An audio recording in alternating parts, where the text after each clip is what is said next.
The Marvel Snap devs have executed my absolute favorite kind of patch. Oops, all buffs. I love patches like this, where the metagame is just in a good spot, and so they come up with a patch that's just buffing a bunch of underplayed cards, and that is almost exactly what this patch is, despite the fact that one of these cards was actually an attempted nerf.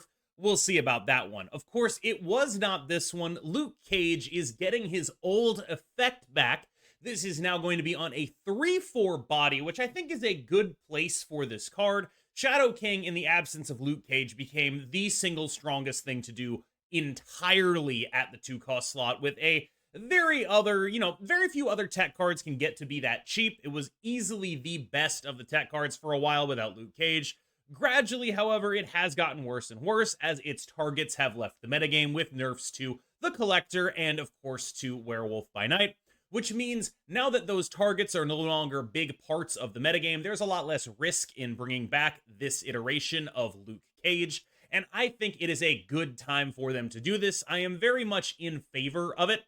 Previous iterations of Luke Cage, this effect at the 2-cost slot was a little too good with Elsa Bloodstone, because Elsa Bloodstone was the example of a card that just needed bodies on the board and a card that was weak to Shadow King, so Luke Cage prevented Shadow King from being good into her. I actually think that this version of Luke Cage is probably where he should have been from the beginning.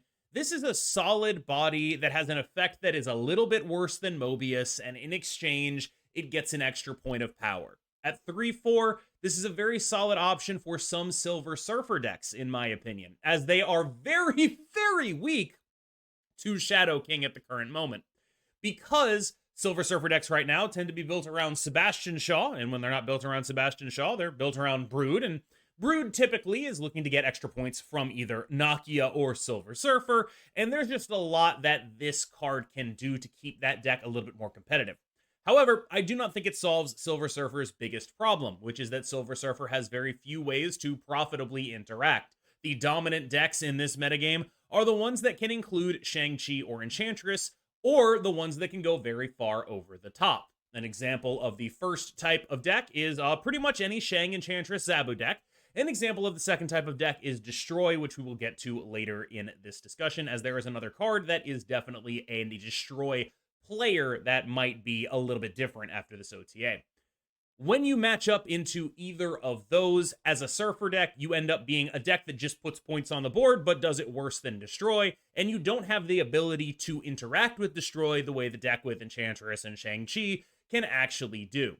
This means that Surfer ends up in this awkward spot where, yes, it is able to protect its own power, but it cannot leverage its own power combined with tech cards to win games that it would otherwise get run over in, and that relegates Surfer, to me, to a tier 2 slot at best, probably even a little bit lower, even though I am excited to play this Luke Cage in it. Now, at 3/4, I think there might be some other decks that are interested in him, but we should learn from Mobius that cards like this only really see play outside of very dedicated 3-cost type archetypes when there is something else going on. So what else could be going on that would make you want to play Luke Cage? Maybe the fact that it's a 3/4 ongoing is a little bit compelling. You get to do things along the lines of, Spectrum type stuff with Luke Cage. It's not the worst thing anyone has ever done. It has its free wins. Like, this is still a card that will free win you those locations like Negative Zone a lot of the time. Like, this is a good card for that.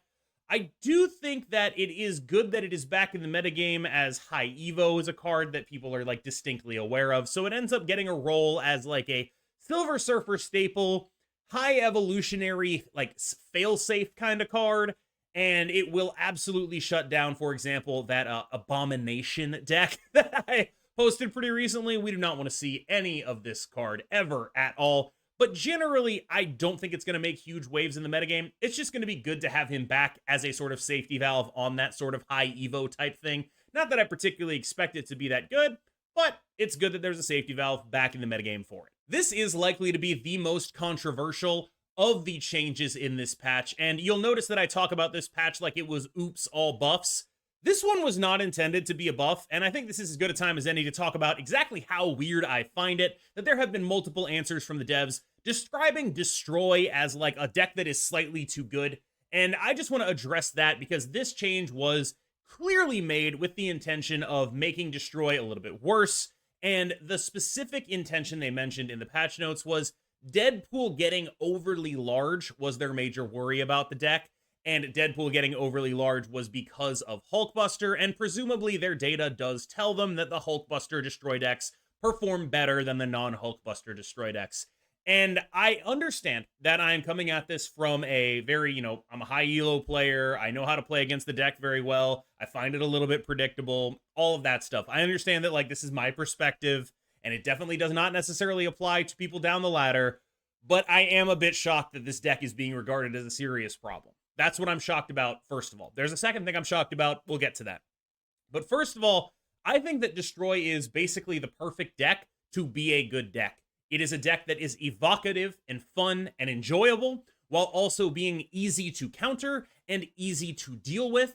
There are some feel-bads associated with it, like, for example, when a Death's Domain shows up and they snap on you and you feel terrible, or when an Altar of Death shows up and they snap on you and you feel terrible. Destroy does have a lot of locations that are good for the archetype, but I don't think that's necessarily something unique to Destroy. I mean, Thanos probably has more.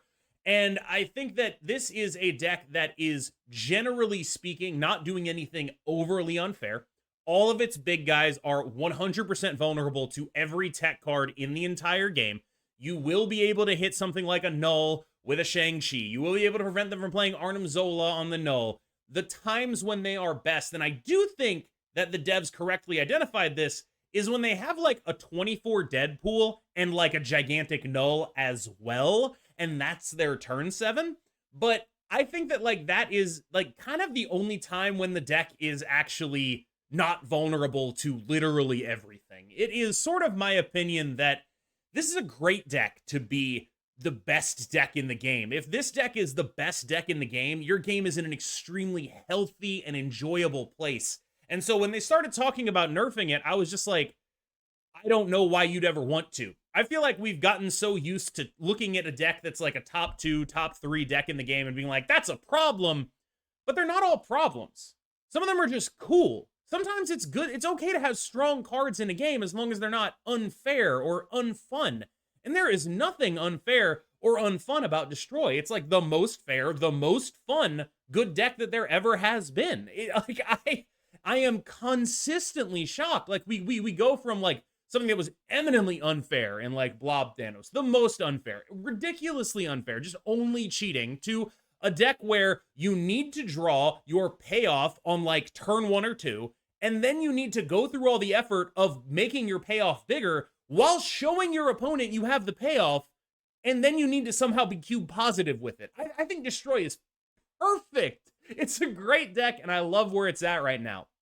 Now, the second thing I'm shocked by is that they think that this is a nerf to Hulkbuster, and frankly, I do not. I was not playing Hulkbuster in my Destroy to begin with, and I think that this change actually makes it significantly more attractive.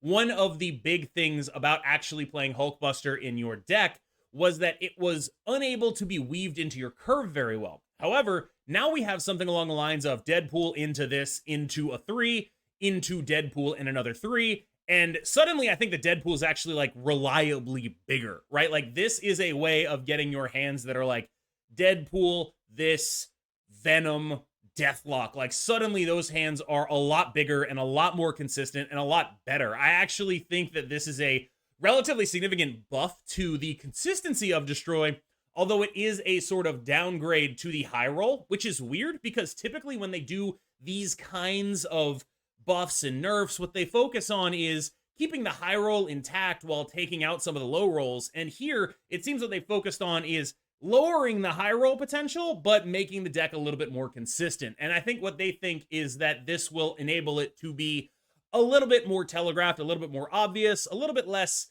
like, I think it'll probably be on the whole stronger, but a little bit less explosive, if that makes sense. This makes the deck a lot more like a me style of deck. And I think that is overall good for the archetype. But I also understand where they're coming from when they say, like, look, we just don't want, like, 40 power Deadpools to be running around very consistently. And I think that's good. I will say, once again, I do not think Destroy needed any balance changes. And so I'm very glad that all of their talk about destroy balance changes ended up in just something like, let's make a small adjustment to like consistency versus explosive power and see where that takes us. I think destroy is 100% fine, exciting, awesome deck, big fan. Don't change it anymore, please. These are the kind of changes that make these the kind of patches that I love. This is just like a free point of power that this card could get now that Shang-Chi is hitting 10 plus, and I'm excited to see them do this a little bit more. Heimdall needed the love, Move needed the love. I'm very excited to see 6-9 Heimdall. Get your nices in the comments right now. As far as whether or not this ends up being a game changer, I find it very hard to believe that it will be, but I am glad that they are aware that people like playing Move, that there's no reason for Heimdall to be a 6-8, and that giving him that extra point of power is unlikely to be a game changer, and thus kind of a free boost to a card that a lot of people like, everyone has, and becomes more exciting with this change. I'm very happy with it. This is the exact kind of change I want out of OTAs. Take a card from Series 1 or Series 2 that everyone has, that not a lot of people play, that is exciting, and make it just a little bit stronger. Who knows what'll happen? I honestly don't expect anything to happen, but it's a great ethos for them to have approaching the way these OTAs pan out. I'm a big fan of this change. There's honestly not a lot to talk about with it. I can't milk any content out of this because it's just such an obviously good thing to do that there's nothing else to say about it other than it's obviously good. Spider-Man 2099 going to 5-9 is a very, it looks impactful, but probably isn't, but I'm excited regardless kind of change, where I think that this is the exact sort of thing that it's the right mentality for them to have, right? They haven't figured out how to make a big move card good. So what if they took Spider-Man 2099 and made him the biggest move payoff and saw what happened? I personally don't expect a lot to happen out of this, but I do think that it is good that they are trying to specifically explore that space in move, because I do think if they just released like, 3-cost Hercules or whatever, yes, it would be good. Would that be fun? Is that the kind of thing you want to be in the game? Do you want there to be a bunch of like daggers flying around everywhere? Do you want move mirrors to be everywhere? Do you want them to all be based on the small stuff? Or do you want move decks to look a little bit more varied? And I personally do not think there will likely ever be a tier 1 move deck that does not involve doing something incredibly oppressive with the small cards. Dagger, Vulture, Human Torch.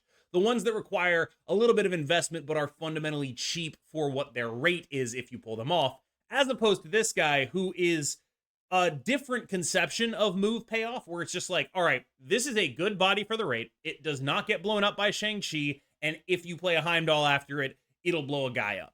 And I think that that is a good design space to explore for move, because there is already so much competition at the early game scaler move payoff guy. I don't particularly expect this to be good, but I am willing to I'm willing to think about it, because again, 5-9 is a phenomenal stat line. A card like this that can move around, like this into Ghost Spider, is like weirdly compelling. Like there's a bunch of just stuff that you think about and you're like, oh yeah, no, I could see how that would be like a 5-15 if I play this right. Like, okay, I'm into that. And I think that there is also significant value in surprising your opponent. And this is a card that will definitely surprise your opponent in the context of like, okay, you play your 5-9. Are they going to Heimdall it? Are they going to Ghost Spider it? How's it going to pan out? I personally am of the opinion that it is unlikely that this card makes move decks better, but I am sort of interested in what a deck looks like where you're actually only just playing cards expecting them to move once, where it's just like you're playing like Vulture and like maybe a Hercules and maybe this guy, and you're just playing stuff that's good on rate into a Heimdall, and then it's like, oh, that's actually kind of interesting, isn't it? I don't really think this guy's going to be good, but I do want to applaud the direction they're going with it, as opposed to just, let's chop some numbers off and make him a earlier, cheaper card or something like that. I think this is a better way to explore what move could be, as opposed to just keeping yourself in the paradigm of what move currently is. Good Lord, I love this change. I love this so much. This is so sick. Okay, so Ghost currently as a one drop is mostly only used to do Valkyrie shenanigans. That tends to be what she is in a deck to do, is make sure that your Valkyrie always hits at the end. It helps that a lot of those Valkyrie decks have some ongoing synergy, so maybe there's spectrums in there, which further work with the Ghost. And I will say, non 1/2 Ghost is harder to fit into those decks, but oh my god, putting her at 3/5 is so cool. This is such a cool thing to do, and it makes her like a genuinely interesting card now. I do think people tend to get ahead of themselves with a card like this because it reads like it is much stronger than it actually is. In a lot of decks, you can just play to throw priority and get that effect for free, which is why it is such an interesting card at 3/5. Because at 3/5, it's just like, oh my god, this is just a great body. This is a phenomenal, excellent body to just have on a card. And I think that is just like a really interesting design choice to just be like, yeah, we're going to slap this effect that you probably don't need, but it's a 3/5. And if you are going to need it sometime, this card can clean up your sloppy play. And I think that's what's compelling to me, is that this card can now, you put it in your Sarah deck and you're like, God, I needed to throw priority there. No, you didn't. You're good. And I think that is a little bit interesting to me. I think this card at 3/5 is my favorite of the cards in this OTA.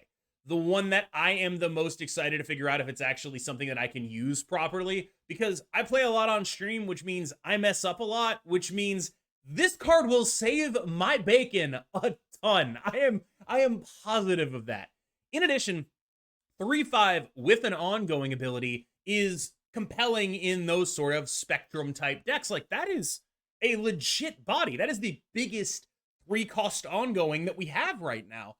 I am pretty compelled by this. And I think more than that, I am happy with how they've been designing 3-drops. What I mean by that is 3-drops are significantly weaker at their mana cost than 4-drops tend to be. And so I'm really happy that they're pushing the envelope on 3s here, not just with this card, but with Luke Cage, which is just a 3/4 with significant upside.